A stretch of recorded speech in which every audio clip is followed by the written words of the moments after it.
ඕගොල්ලෝ දකින්නේ මේ පහුගිය ලස්සන සෙනසුරාදා දවසේ කතන්දරේ තමයි යාළුවනේ. කොහොමද ඉතින් ඔයාලට? ඔයාලා හොඳින් ඉන්නව නේද? ඔන්න මේ වෙනකොට නම් හොඳ ඉරේලියකුත් තියෙනවා. ඒ කියන්නේ 10ට 10:00 විතර ඇති මේ වෙලාවේ. මම උදේට කෑම කාලා බබාලගේ යුනිෆෝම් එහෙම හොදලා කේස් කරන වැඩ ටික එහෙම කරලා ගොඩක් වැඩ ඉවර කරගෙන මේ වෙනකොට තියෙන්නේ. ඔන්න ඊට පස්සේ මට මතක් වුණා අද වීඩියෝ එකක් කරන්න ඕනේ කාර්යබහුල දවසක් වුණත් කියලා. අද ඉතින් දවල්ට උයන වැඩෙන් අපි පටන් ගමු නේද? සෙනසුරාදා දවසේ අපේ පොඩ්ඩෝ 3 දෙනාම උදේවරුේ ගෙදර ඉන්නවා. ඒ නිසා මං අද උදේ එයාලට කන්න බතල තම්බලා දුන්නා. අපේ පුතා නම් වැඩි බතල වලට කැමැත්තක් නැහැ. ඒ වුණාට අපේ දෝන්ලා දෙන්න හරි මාස කෑමක් තමා බතල. ඒ නිසා ඒගොල්ලන්ට අද උදේට මම බතල හදලා දුන්නා. අපිට කන්න තව හාල් ටික කුලිපේ තියන එළවලුකුත් හදාගත්තා. ඒ නිසා අද දවල්ට වෙනම ඉතින් කෑම ටිකක් හදන්න තමා හදන්නේ. සෙනසුරාදා දවසට මට වැඩිපුර ඇඳුම් සෝදලා වේලගෙන වැඩ ගොඩාක් කරගන්න තියෙන දවසක් තමයි. සෙනසුරාදාට තියෙනවා දවස් 5ක එකතු වෙන යුනිෆෝම් ටිකක් හොදගන්න. ඒවා ටික කොහොම හරි අද හොදලා වේලගෙන අයන් කරගෙන ඒ වැඩ හැමත් කරගන්න ඕනේ. කොච්චර කාර්යබහුල වුණත් මේ වැඩේ අනිවාර්යෙන් කරගන්න වෙන දවසක් තමයි මේ සෙනසුරාදා කියන්නේ මට. ඔන්න ඉතින් කතාවෙන් මං අපේ දවල් කෑමට හාල් ටිකකුත් ලිපේ තියාගත්තා. අද නම් රයිස් කුකර් එකේ නෙමෙයි තියාගත්තේ ගෑස් ලිපේ හාල් ටික තියාගත්තා. දැන් මේ හදන්නේ බිම්මල් එකක් තියෙනවා. ඒක හොඳට සෝදලා ඒකත් හදාගන්න තමා. අපිට ඉතින් මොන ප්‍රශ්න කරදර බාධක තිබුණත් අපේ දරුවන්ගේ වැඩවලට ඉතින් මුල් තැන දෙන්න ඕනිනේ. ඒ නිසා මම එයාලගේ වැඩ ටික උදෙන්ම කරලා ඉවර කරගන්නවා. අපේ ලොකු දෝනිගේ සපත්තු නම් මම ඉස්කෝලේ ඒවා සෝදලා දෙන්නේ නැහැ. මං එයාට දැන් කියලා තියෙන්නේ ඒවා සෝදන්න කියලා. මොකද දැන් එයා ටිකක් ලොකුයිනේ. චූටි බබාගේ සපත්තු නම් පොලිෂ් කරන්න තියෙන්නේ.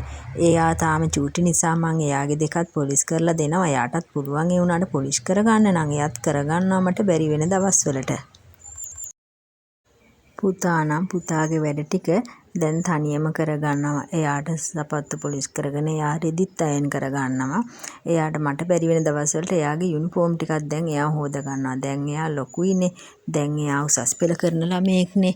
දැන් ඒගොල්ලෝ පිරිමි ළමයි ගෑනු ළමයි කියලා ભેදයක් නැහැ. ඒගොල්ලොන්ට ඒගොල්ලොන්ගේ වැඩ කරගන්න ඉඩ අරින්න ඕනේ අපි.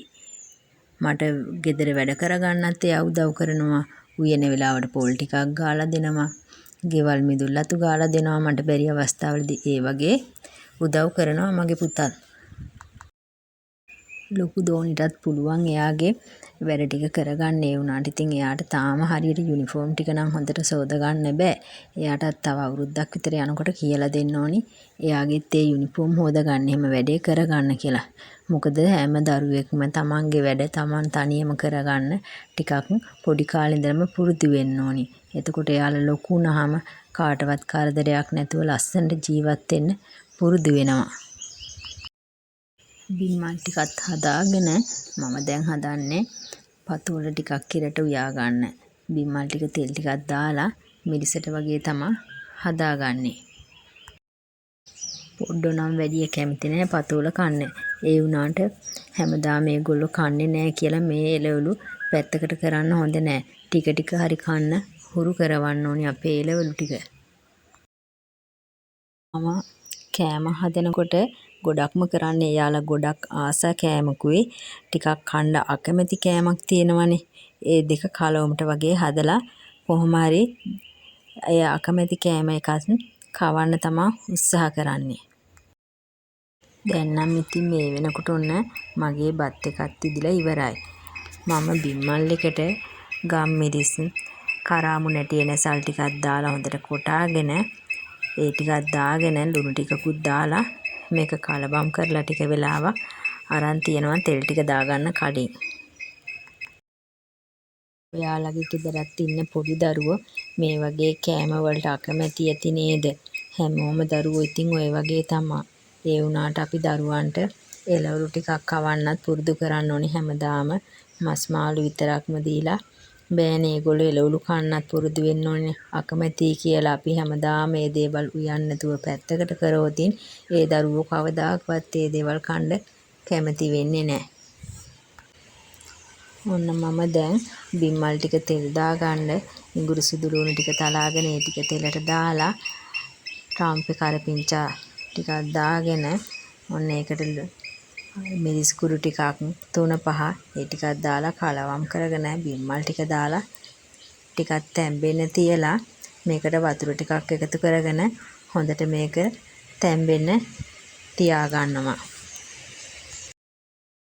මම මුලින්ම බිම්මල් හදන දවස්වල නම් ගොරක දාලා තමයි හැදුවේ. දැන් ඒත් මම පුරුදු වෙලා ඉන්නවා තක්කාලි ටිකක් දාලා හදා ගන්න.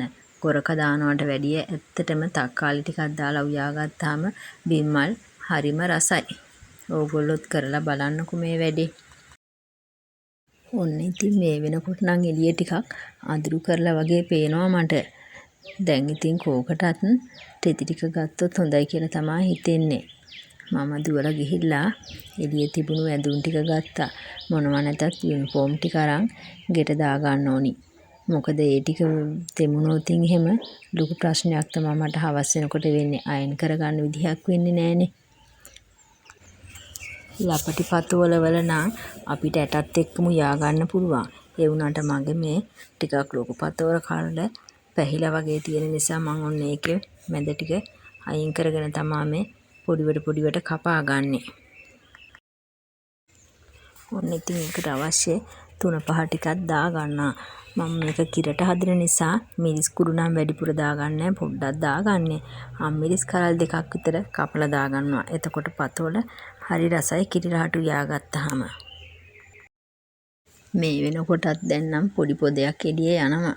දැන් නම් ඉතින් වැස්සත් කමක් නැහැ කියලා හිතෙනවා. මොකද මගේ රෙදි ටිකත් නම් දැන් වේලිලා තියෙන්නේ.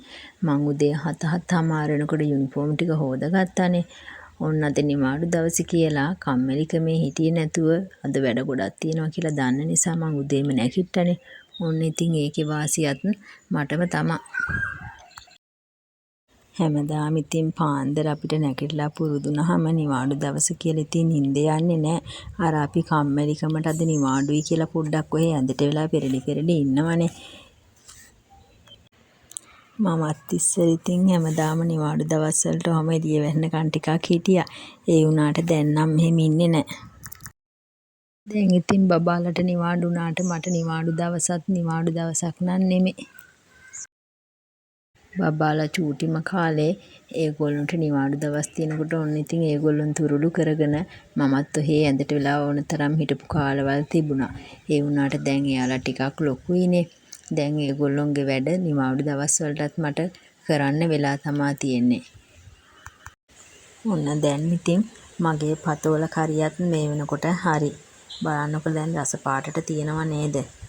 දැන් හදන්නේ මම කරෝල ටිකක් තෙල් දාගන්න කියලා.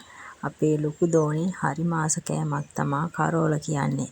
ඒ නිසා ඔන්න මං කරෝල ටිකක් මාළු මිරිස් ටිකක් එහෙම දාලා ටෙම්පරාදු කරගන්නවා. වෙලාවේ 1යි කියනකොට ඔන්න මං කෑම ටික හදාගෙන ඉවර කරගත්තා. දැන් නම් ඉතින් තියෙන්නේ කෑම ටික එහෙම කාලා වේලගත්තු යුනිෆෝම් ටිකත් අයන් කරලා අද දවසේ වැඩ ටික ඉවර කරගන්න. ඊට පස්සේ ගිහිල්ලා නාගෙන එන්න ඕනේ. නාගෙන ඇවිල්ලා හවස තියෙනවා දෝනිව ක්ලාස් එකකට දාන්න.